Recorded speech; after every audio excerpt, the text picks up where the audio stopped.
Well, hello. It's been a while. I don't even know what episode this is now at this point. Maybe 7 or 8. Yeah, we took a hiatus, but we're back Yeah. for the time being. Today, I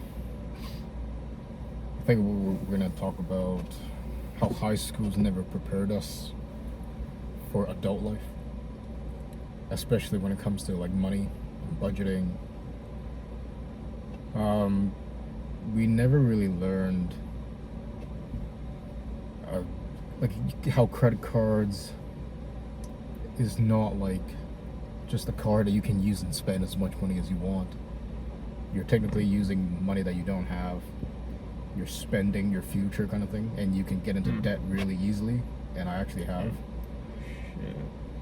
No, you're not the only one, man. I have some friends who also are in like a lot of debt through credit cards. I think the banks they offer these credit cards to young people because they don't have a lot of financial wisdom yet, and kind of they use it more recklessly, and then they end up racking up so much debt in the end, and you learn that free money isn't free way too late. So Yeah, it's not free money. And banks sort of want us teenagers to get a credit card as soon as possible. Also, even like a lot of parents, they tell us to all get a credit card right away, and then start using it to build up like credit score. But a lot of us, including me, we just go crazy and we don't have self-control and end up spending way too much and end up having to like pay off debt, which actually hurts our credit score. yeah, and if you mess up your credit score, it can affect how well like these banks will treat you in terms of lending you money in the future, because it's like a measure of how trustworthy you are with money. So they start you off in a place where you're not fully, like, your brain isn't fully formed, you're not super responsible, and you make mistakes when you're young, and those mistakes can carry over into the future and are reflected by your poor credit score. So like getting a car loan or a mortgage or line of credit or something is going to be more difficult to obtain because you made some silly mistakes when you were young. But like they don't forgive that kind of stuff. Like, Yeah, that it stays with you. really depends if the person has that self-control and not just like use up whatever credit they have and just buy a lot of things and be driven by desires and controlled by that. Um, I've Then on top of that, there's like the thing of student loans, which a lot of high school graduates get into after, when they get into like universities or colleges, and that can like pile up too for especially when it comes to like those expensive degrees like for law or doctors. Yeah, their debt can go up to like hundreds of thousands of dollars. Oh yeah, that's true. Like they expect obviously these careers to make back that money within 5 to 10 years, because you do get paid a lot if you're a doctor or a lawyer. Like I know it depends on like the industry and the field you're specifying in, but typically lawyers and doctors make a ton of money if they build up their reputation and they work hard. But a lot of like, especially in the US, student debt's really messed up because even if you declare bankruptcy, student debt doesn't get absolved, it still follows you. At least that's what I heard. That's an AMG over there. Yeah. We're doing this in a parking lot, so Yeah, it's raining outside. It's a relatively empty parking lot with just one loud ass car, AMG. But anyways, yeah, that is 60 grand worth of student debt right there, powered by 8 cylinders and a lot of gas. Anyway, yeah, we also wanted to discuss how high school underprepares us for like actually growing up and like being productive and responsible adults. Like dealing with money is one of the main things, but also making friends connecting with women, cooking, kind of those practical things and others that high school underprepares. Like we're not prepared for that, and we could be more prepared if high school kind of was more receptive to those needs. Yeah, I think high schools from the beginning of grade 8, at least here in Canada, they should have a course where they sort of teach you to get to know just yourself better, so you can actually pick a career that you should go into, instead of like so many of us are just lost by the end of grade 12, graduated, we don't even know what we really want to do, but we're rushed into just picking a random major and going straight into universities. Well, some of us do take like a gap year, but for the rest of us, especially like Asian parents like mine, I was told to like try to get into university like right away. Like there's no time. You should. It's the theory of like you should like keep up the momentum of like, oh, you're fresh off high school, you're still in that sort of like learning and studying mindset. Yeah. And you should carry that over right into university, and you just keep going, like building on top of that. Yep, same with my family.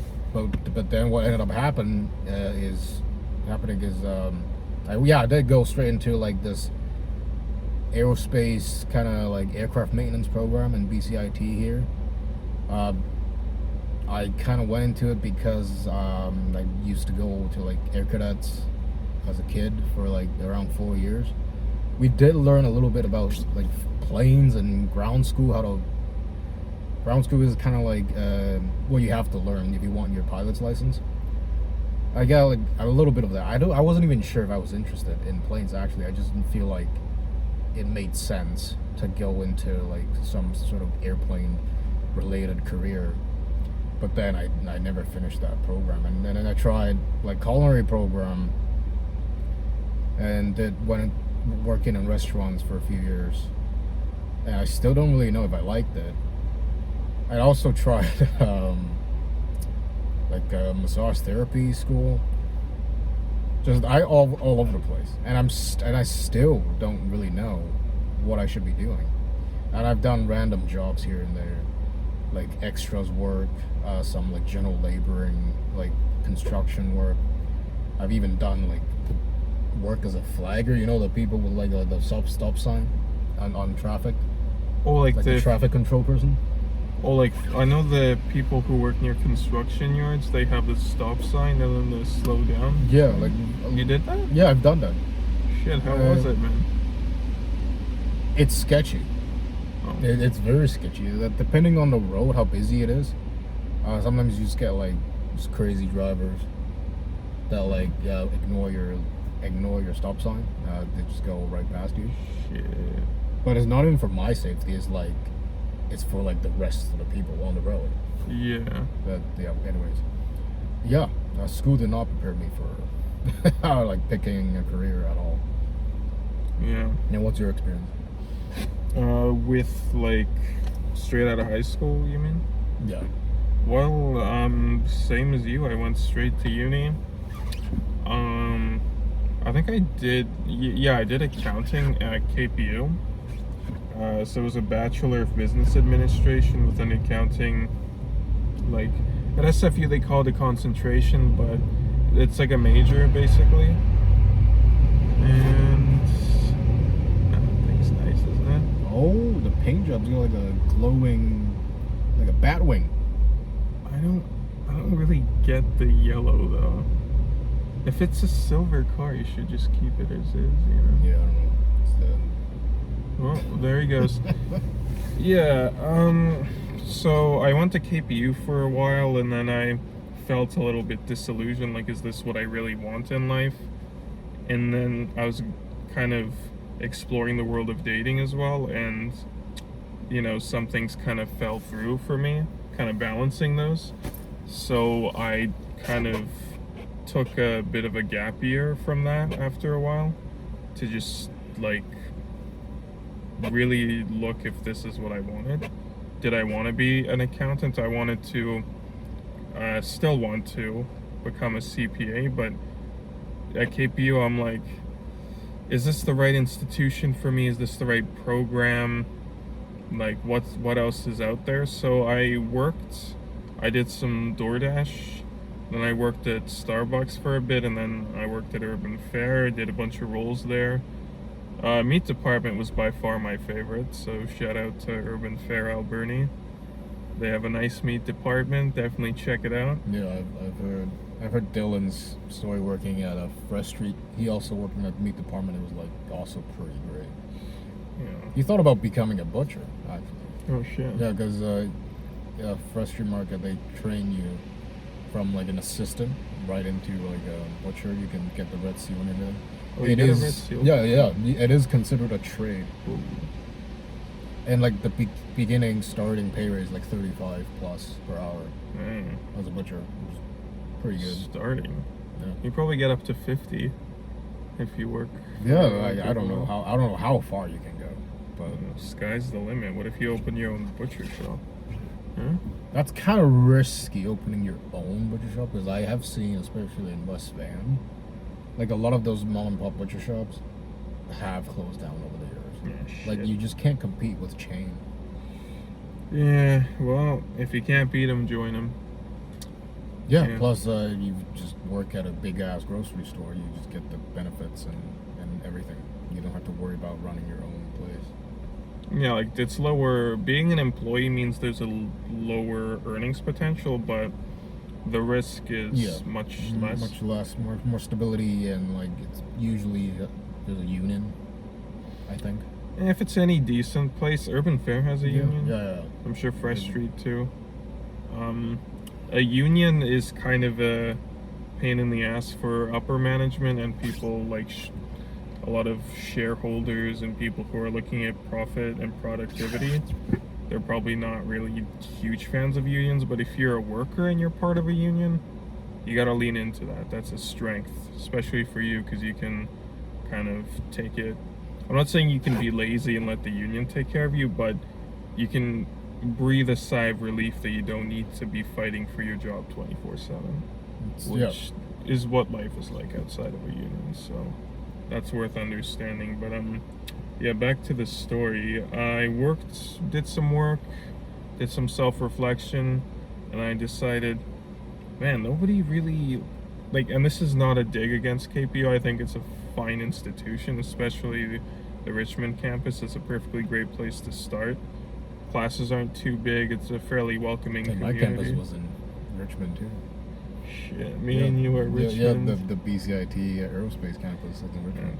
I gotta say about BCIT, I know that you went there. I know one of our mutual friends went there. Yep. My dad went there actually Oh, really? for a little bit, yeah, to get retrained.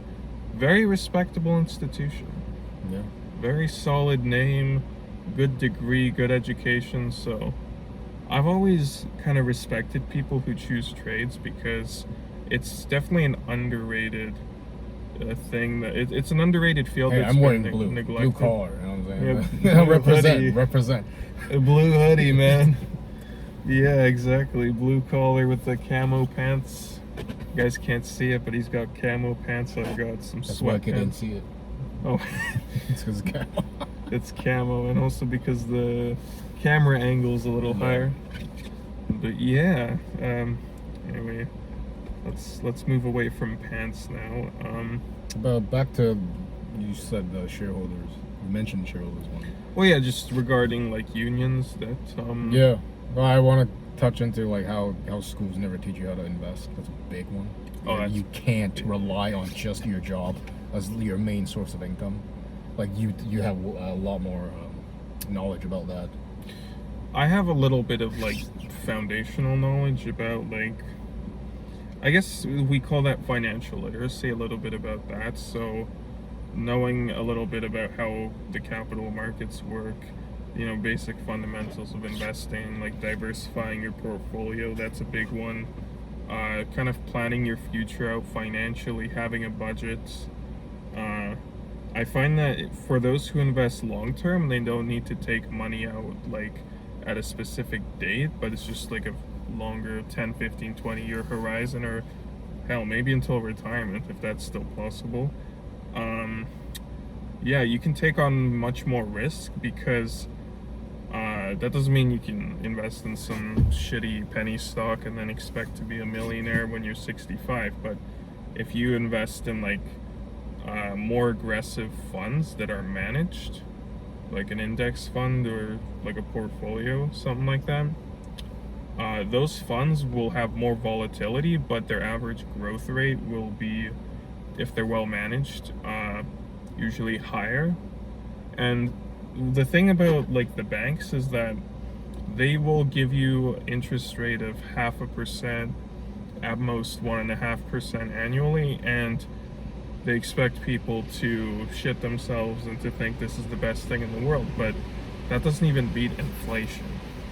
That's the shocking thing. And inflation is basically your money being worth less and less every year.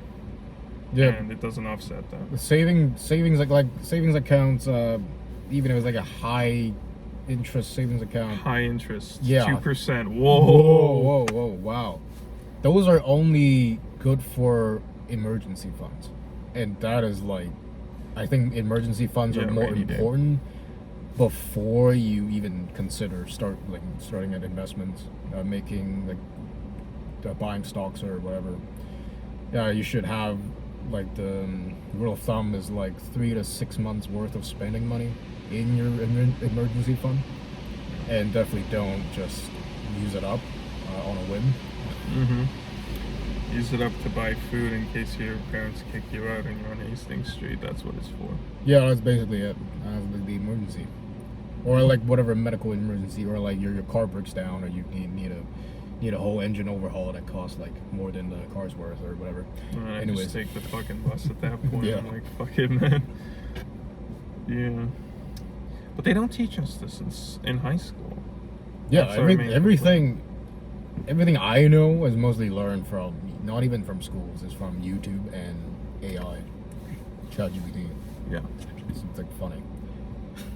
Yeah, well, we were just talking that before the camera started rolling, that ChatGPT it has more knowledge than any high school teacher can ever dream to have. The job of the teacher, the human teacher, is to simply deliver that knowledge to students in a way that's engaging. That's it. Yeah. And they're there to like mark your exams. Marking as well, although guess what? AI can do that too. So we're in a new age, a new dawn. Is it a new hope, or is it a new apocalypse? I don't know. We'll see. Yeah, aren't there companies who work on ways to prevent AI turning into an apocalypse? I think it's in the back of their minds. I think there's some fail-safe stuff being like fail-safe designed. stuff being designed, But I'm not. like a kill switch Yeah. kind of thing. And then the AI can just circumvent that and just say, well, I'm not listening to that kill switch. I can think for myself. Yeah, now, when they can yeah. think for themselves. Then, But anyway, that's besides the point. Hell, you know what? I think high school should teach people how to use AI productively, because that is going to be a basic skill in the future. Mark my words. People who don't know how to use AI in the next 5 to 10 years will find themselves without a job. Like, especially white collar shit. I think blue collar work is actually, ironically, it's one of the more safe lines of work from AI, because the physical component still is absent. I mean, they have that Tesla Optimus robot, but it's not really there yet in terms of doing like human tasks that are even slightly complex. But in terms of knowledge, AI is already there. yeah, well, it's ahead of a lot of us when it comes to just pure knowledge. Yeah. We can't compete with the knowledge of AI. I used it extensively to work on my cash flow statement, to like for my homework, to learn about the cash flow statement, because I'm still doing accounting at SFU. I transferred to SFU. That's the ending of the story. that we didn't get to. Well, it's not an ending, but it's where I am right now. And you mentioned your professor condones the use of AI. Critical thinking prof. Very intelligent guy. He doesn't sugarcoat things, but he's very direct, but he's also highly effective. Like I do respect that on some level. Yeah, so he says if you kind of if you put in guardrails for the AI and you give it more specific instructions to sort of like put some guardrails on it, and then you include that in the appendix of your assignment, then he says that is allowed. But you have to be transparent about exactly how you use it. And he wants you to focus more on altering the content that you made or improving it rather than just generating something out of nowhere. Okay, so what other skills do you think high schools should have taught? Well, one of the big ones, and I feel like a lot of men also feel this, is how do you interact with women in an appropriate way that makes both you comfortable and them comfortable? I don't think a lot of men know how to quite do that yet. I don't even know how you would teach that because it's so nuanced. It is very nuanced. It is very nuanced. Trust me on that. But there's got to be some way of not even like how to talk to women in class, but maybe how people in general can interact with each other in a kind of I think just more like social skills. Yeah, You you know what? the Social core skills. like social skills. But then talking to women can be like a component of that because men need that if they want to. Yeah, maybe tie social skills into like the drama class or something like that. Oh, but no disrespect against drama. I had fun in drama class. Like my drama teacher was a very nice lady. But I would prefer, in terms of practicality, a relationship building class over a drama class. I mentioned drama because like I think improv, which is a big component of theater, like improvisation, short for improvisation, is definitely a skill that's a useful skill for thinking on your feet. Just like how we're doing right now, we're running like no script, just talking whatever that comes to mind. That's technically improv because we're thinking on our feet with no script. And yeah, that trains that muscle to like. It's kind of like you stop judging yourself so much and overthink, and you just say what's on your mind, which actually I believe it helps in a social situation. Yeah, big time. Because you can't have a fully scripted social interaction. Like people aren't reading lines off their phone; they're looking each other in the eye, and they're saying what's on their mind. Typically, I think there should also be like public speaking component to the whatever social skill. Yeah, class. to the class that we're designing. So Yes. relationship building, public speaking, talking to women. I mean, we're designing the perfect course here to replace drama and class. improv with the. Because I mentioned drama is like just expression, right? In the form of verbally or theater or whatever. It's a performance. Yeah, performance. Yeah. I mean, it's Like Riz, man. Riz is kind of like performance. Oh, you know what women call it? They call it game. Game now. One time I heard from someone that it's like, you're a nice person, but you don't really have game. And I'm like, what's that? Well, it's a very interesting thing, and I'm not sure if I entirely know the definition even today, but it's like that kind of mystique that you leave on someone that makes them more, like, you don't have to do anything crazy, but Yeah. you make someone kind of you effortlessly make someone more attracted to you by just being who you are. Yeah, charisma Or the modifying your behavior like a little bit. the cool skill tree in like Cyberpunk.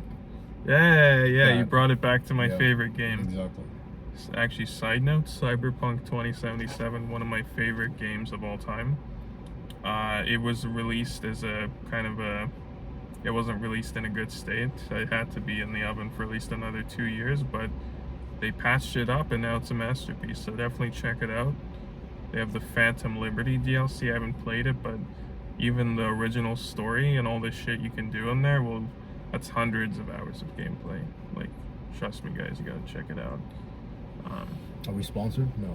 No, but God bless CD Projekt Red, man. Those guys are legends in my book. I love the cars too. God, I can go on, but yeah, that Riz, charisma, game, cool, whatever you want to call it. Anyone with a brain and a uterus will appreciate that. Those are the facts. There's no getting around it. And you know, not all of us like will have it naturally or have like a lot of potential in it, but it's good to learn what it is and how we can use that a little bit to our advantage. So that could also be part of our kind of relationship class, or what do we call it? I mean, there's business communication class. I guess we can call it like interpersonal communication class. What do you think? Yeah, that sounds pretty professional. Yeah. Yeah. We're taking an ethics course right now called business ethics.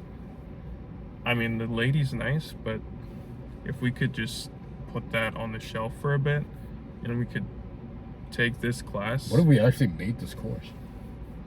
Well, we have to know more about what we're talking about. Just sold it online or something. For something to be sold, I feel like it has to be of a high enough quality. A lot of people sell random courses on like different platforms, like Udemy, or Yeah. like all these Yeah. There's another platform, I forget the name.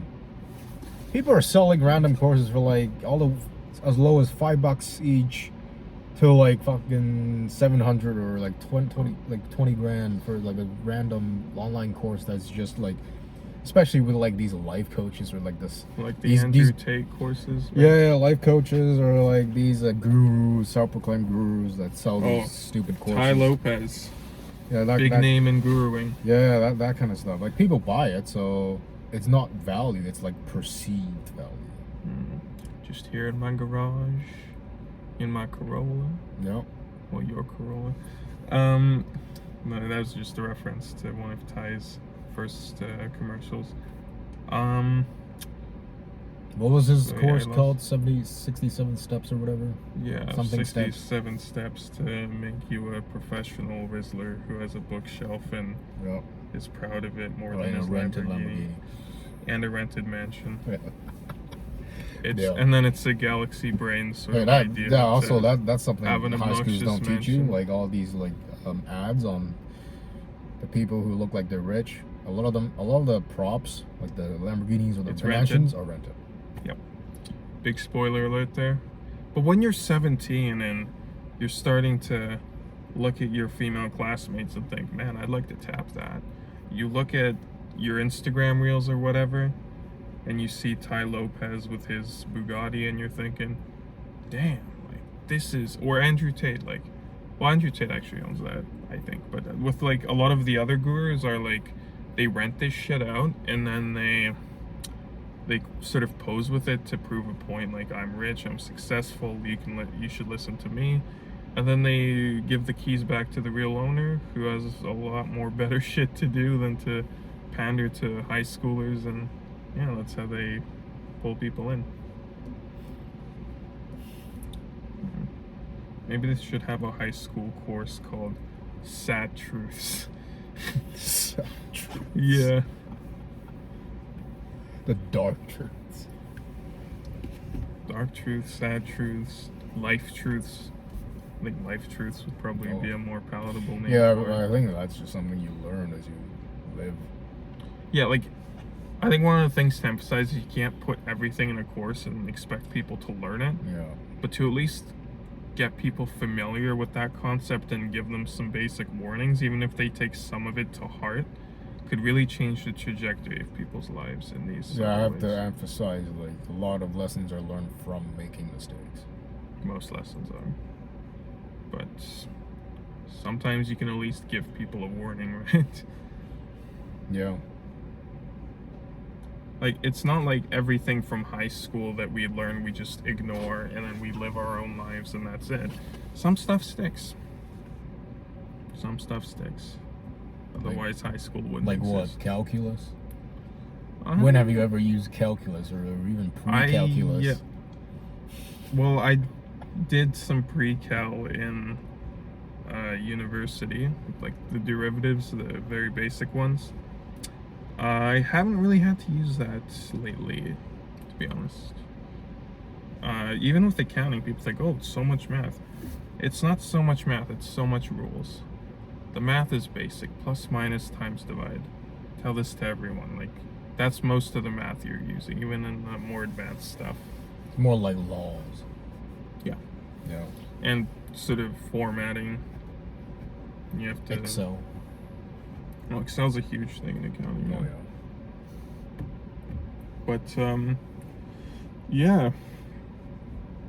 And let's see, most of the things I remember from high school is Yeah. how hot certain teachers were. I think this That's is the where main this thing. is this is where we would insert an ad for if we were sponsored, like one of those like learning platforms. But we're not there yet. Well, I can do a quick sponsorship if you don't mind. Sure. This video is sponsored by BetterHelp. Have you tried online therapy? This guy has. Tony, tell us your experience with BetterHelp. Oh, since we're not even sponsored by them, it wasn't great. I requested, like, signed up for it and told them my issues, and I basically got a reply saying my issues are too complex. I should go to a certified professional, like an actual therapist. Most people on. I've also heard other like anecdotal stories, like them using like BetterHelp. Yes, like a lot of these are just counselors, and some of them are not even properly trained. Like that's perceived Yeah. by one of my friends. Like he said, like didn't seem like they were properly trained.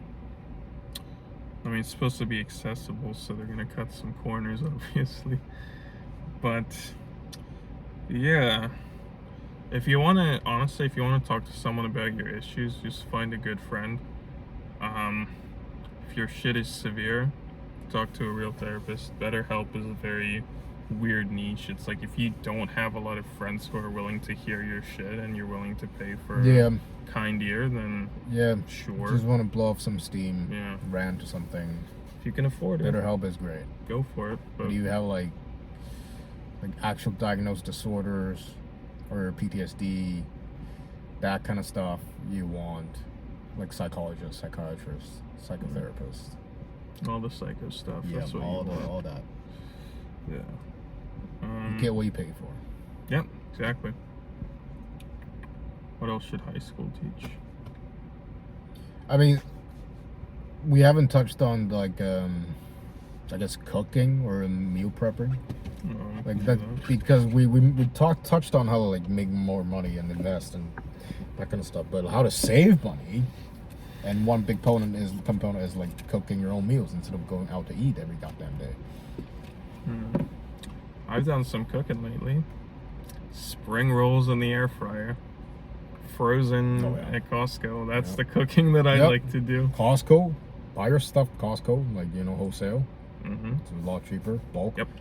And then air fryer, efficient, super fast. Yep. So Costco saves you money, and air fryer saves you time. Okay, time equals money. A lot of cases. Oh, there you go. There you That's you already know something about money, Tony. That's good. But yeah, time value of money. That's a whole other concept, but it ties into that. Also, ideally, we shouldn't only sell our time for money, which is like getting paid a wage or salary. Yeah, there's investing and there's starting a business. Yeah, and but there's- starting a business we haven't like no experience and no knowledge about. So yeah. yeah, don't. I'm not gonna talk SFU about it. BD School of Business, and I pretty much same as you. Not much business experience. Yeah. Yeah, we don't even know what to sell. That's the main thing. I mean, I mentioned making a social interaction course, but Yeah. we don't. I guess we don't know enough to make a course. Yeah. Well, I guess for now we can just talk about shit and hopefully some of it resonates.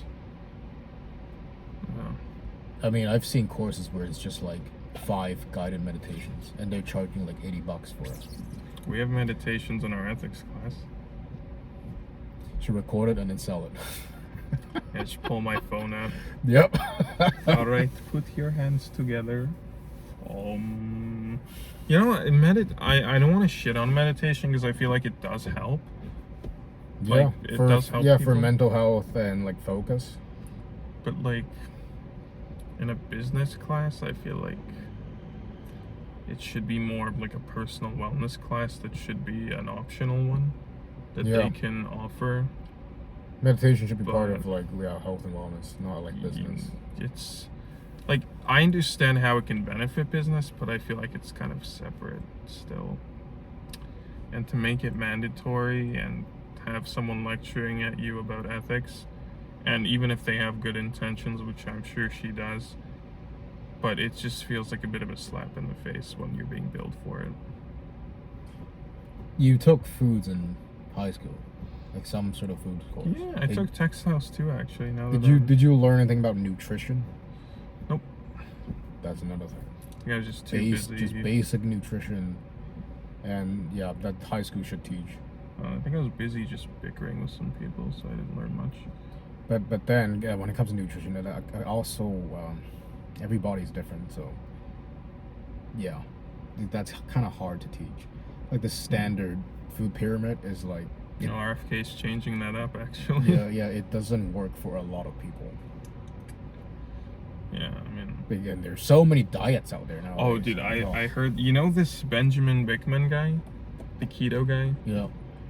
I listened to him briefly. Apparently, like, eating mainly meat gives you, like, more energy and you just feel better. That's what kind Yeah, of... I he said. watched Thomas DeLauer on keto.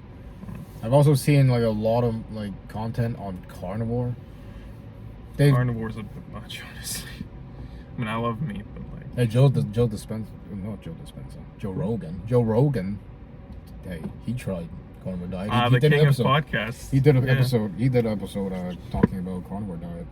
With who, do you remember? I don't remember. I didn't even watch it. Did he have Benjamin on? I remember Benjamin, and he doesn't look like a particular carnivore.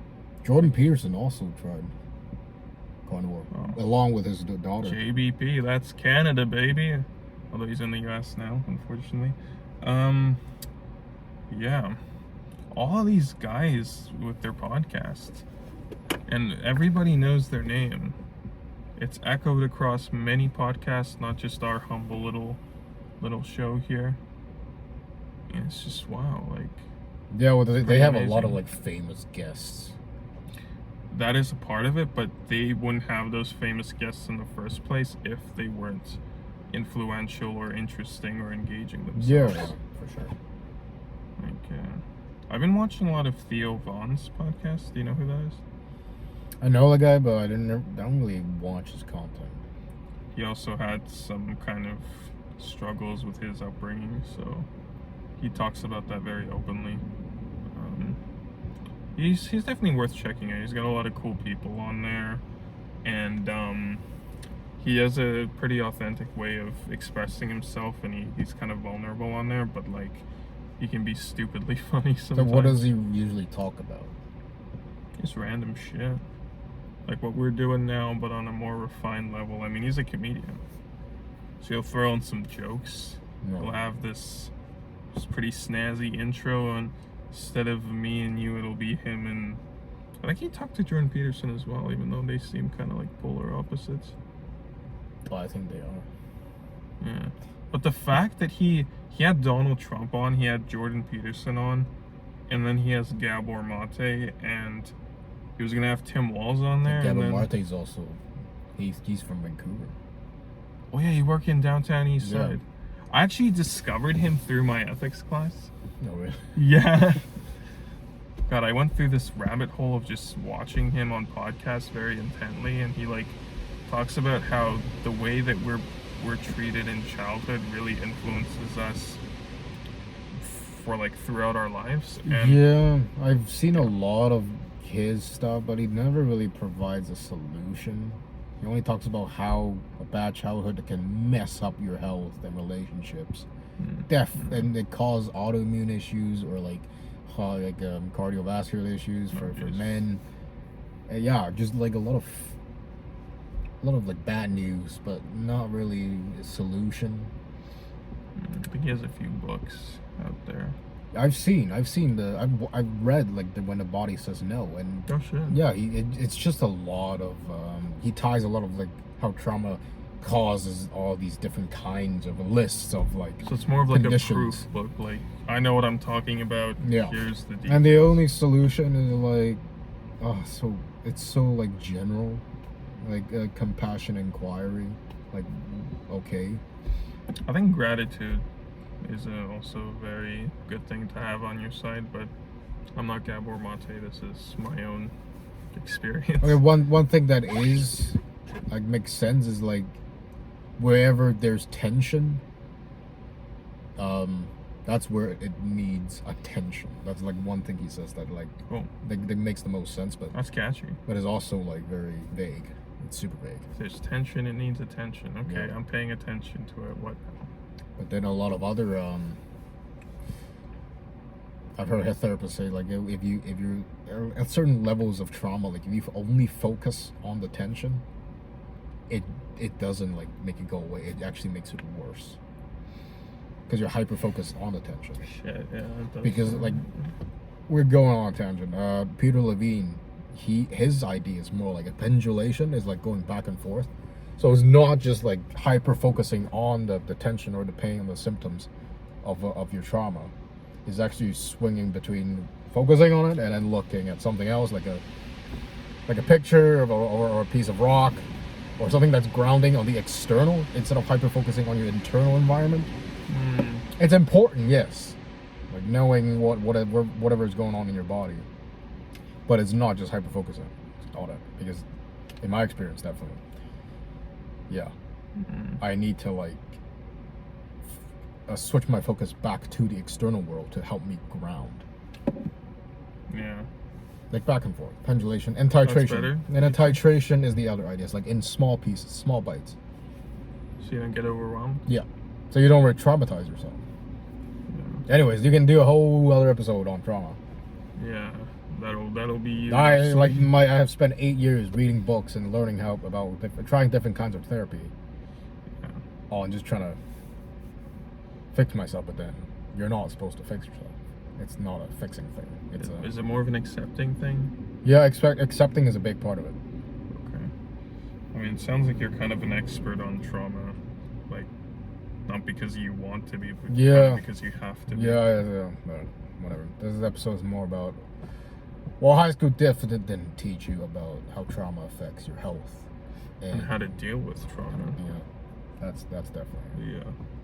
So I guess the main message of this episode here, our returning episode, is that high school, I mean, it's not a terrible thing. It's not, like, we're not saying high school needs to be abolished or that all teachers need to be fired, but we're just constructively pointing out that high school doesn't prepare you for a lot of the challenges that you're going to face in real life once you graduate. Yeah. Stress management, that's another thing. Time management too. All of these things. Yeah. Well, so many things Yeah. that you end up just watching YouTube to learn about it, or ask good old friend ChatGPT. Or even just through life experience. Yeah, a lot of it. Yeah, living. Yeah, living and learning and finding a method that suits you. Yeah, you will learn eventually, but it's better to learn when you want to instead of when you have to. I mean, in high school, you kind of have to learn. Either way, because nobody would be in high school if it was optional. Because but then all the subjects they teach are like, not all of them, but like a lot of them are so. Like even PE, right? You'd think, like, this is useful. People are not, people are sitting at a desk all day and then they go home and they watch their TikTok on their couch or lay in their bed. You might as well make them run a few laps around the gym or whatever and play tennis.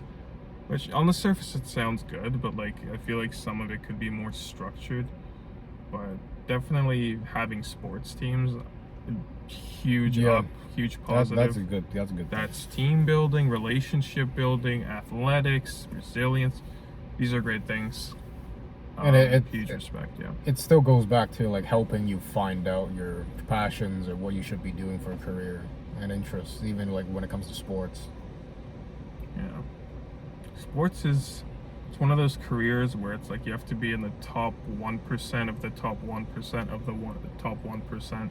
It's like you have to be top 1% in your high school, or top 10% in your high school, top 10% in your university team, and then top 10% in your province, and then top 1% in your country to have a shot at playing for the major leagues. It's like acting too, like you have to be at the very highest echelons of excellence, or you have to have the best connections in the industry to really make it as an actor and get paid a living wage. And same for sports. So it's one of those passion fields where it's like it sounds great to your heart that, oh, I can do this and get paid for it, but Yeah. it's very saturated. Passion is also fleeting. It comes and goes because it's based on a feeling. Feelings are Well, fleeting, my friends. Yeah, and so another way of thinking about choosing a career is like just building skills. Like just focus on building skills instead of following passion. There's two ways to go Skill about it. building. Yeah. Yeah, passion for learning is definitely the best passion to have because you can build more skills day by day. But If you have a passion for just learning, like Elon Musk, hey, that guy's rich as hell. like, Yeah, I mean, it's very he controversial, hires experts. He doesn't become the expert. but- right? He knows a Trump little too. thing about everything, but Yeah, he hires the experts to do the hard work for him. right. You hire top talent, and then a lot of your problems sort of fix themselves, I guess. But yeah, what was the other thing? I read Scott Galloway's book, The Algebra of Wealth, a few years back, and then I started listening to some of his podcasts again, like a month or two ago. And what he says about a career is like, people go into careers that sound sexy, like actor, like, oh, I'm gonna be the next Timothy Chalamet. Like, that sounds great on That paper. guy. I know all women are dropping their panties for him, and I'm a bit more of a Chris Hemsworth guy myself, but you know, people are people, right? We can Henry disagree. Cavill. Oh, I love Henry Cavill. Ooh, if I was a woman, I'd be wet for him. Anyway, that's way off topic. Even Tom Hardy, for fuck's sakes. Tom Hardy. Hey, you know, he's pretty good. He's got this kind of really, he was the main guy for Mad Max, and ever since then and even before that, his roles are very like tough, very masculine, very scrappy survival type roles. Yeah. But now we've gotten into like soft looking, feminine looking. That's the hype now. It's a trend, and I'm sure it kind of comes and goes, and I don't want to judge women for liking things that I wouldn't really be into as a woman, because that kind of gets a little weird. But what I would say is that, back to careers, I think that's what we were discussing, is that yeah, the sexier a career sounds, the less probable it is that you will do really well in it, because there's a bunch of other people behind you already looking at that and going into that, and they're going to compete for that same those few small roles that will propel them into stardom one day, hopefully, right? So it's very saturated. But if it's like, oh, I want to be a tax lawyer, or I want to be an accountant that Those are deals also with, saturated. I mean, yeah, but like not as much as the acting and the athletic roles. But like, if you specialize in a field, like not just say, I want to be a lawyer where there's a million other lawyers in this field in my country. Oh, But real, say- real estate agents. Oh, dude, that is like a whole nother level of saturation. Yeah, man. Well, I mean, if you're Persian and you've got some social skills, then by all means. But like, if a career doesn't sound that sexy at first, take a good look at it and see what are my job prospects in it. Because what Scott says is that, yeah, you might not be super passionate about it in the beginning, but when you're bringing home the bread and you have economic security and you spend time with your family because you bring that economic viability and because you're learning these useful skills, then that will make you love your life a lot more than something where, I love doing this as a hobby and I'm going to do it as a career, and then it turns out you're kind of on Hastings Street again because there's a million other people competing for that same spot. So basically, if a career doesn't sound sexy at first, take a good look at it. Don't dismiss it right away. Okay, I have 2 book recommendations for careers wise. Number 1 is Derbis's dad. His book. Well, no, he didn't write it. You name dropped. He didn't write it. You name dropped Big D. It's called What Color Is His Parachute? Was that what his dad wrote? No, he didn't write it. His dad recommended that book to me. Okay. That would be crazy if he wrote that book. He sounds like he can write the Bible. Anyways, so What Color Is a Parachute? And then the second one is So Good They Can't Ignore You. So the first one, the parachute one, teaches you or like helps you to find out what you're interested or what you're good at. And the second book, it's more focused on just building skills, like useful, employable skills. So you pick your path. Poison. Yeah, you pick your poison. Yeah. I just want to say one thing. Books like the ones that me and my friend talked about, why don't, instead of recommending in your English literature class, let's read Shakespeare, let's read Hamlet, that kind of shit. Why don't they say, let's read What Color Is Your Parachute? Let's read The Algebra of Wealth. Let's read this, let's discuss our thoughts, let's work together on how we can make your life successful. Instead of saying, oh, Shakespeare, he wrote some great plays. Romeo and Juliet, A Midsummer Night's Day, all of that. Let's look at the nuances of these plays. That is not practical life skills. That is a hobby of some deranged old man who wants to make his passing years a bit more interesting. Let's be honest, guys. Come on. But if we're talking about employable, useful, growing up, let's get out there and make some money skills, then these books should be what the schools recommend. Oh, last thing I forget to mention, at least in Canada, tax-free savings account. Oh shit! I should have mentioned that. Yeah. You use that to invest in stocks, so you don't have to pay taxes on the gains, on the capital gains. Yeah, and just if you're new to investing, like talk to an expert. We are not financial advisors. We are 2 people who've learned this from experience. Go to your bank or go to some financial institution, get in touch, talk to a financial advisor, make sure they're trustworthy, and then put it. My personal suggestion, but again, we're not selling anything here, is to have like a managed fund, a portfolio, so a basket of stocks in successful companies that are changed out routinely when one of them is underperforming. These things usually have more upside potential than downside potential. And to do that, and to put money away every month with a trusted advisor who works for a proper institution with low fees, these are the kinds of things that you can start doing now. And when you're 65, you're going to thank yourself like big time for these things, because at least you can't rely on the government and their pathetic little pension to save you. You need to build your wealth now. Yeah, and focus on long-term growth, not like getting rich overnight. Yeah, doesn't work, guys. I mean, it does work for 1 in a million people, but then you might as well go and be an actor. That's more gambling. Yeah, go do gambling, lose a bunch of money, go into debt, and then you can learn that lesson the hard way. But hopefully you'll have the wisdom to, be more patient with them. All right, I think that's a good place. All right, to that's end. a wrap. All Yeah. right, that's a wrap. See ya.